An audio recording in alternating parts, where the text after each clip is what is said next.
Okay, let's talk about your replacement home, your downsized home. Of course, single level. We're going to identify the neighborhoods you want. And of course, I'm going to set up a property alert so you're going to see what's available. But if there's a specific neighborhood that you like, I'm going to get my marketing team into that neighborhood. We are going to door knock, we're going to mail, we're going to call and text and see if we can shake out any sellers. And you'll want to consider, if you want to have any work done. Again, I just sent a home in San Juan Capistrano.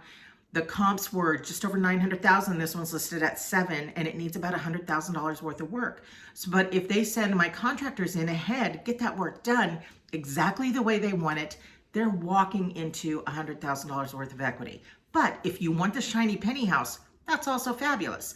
So many flippers doing really great jobs. So think about what you want to do as far as your replacement home, and I will find it for you. All right, one more to go.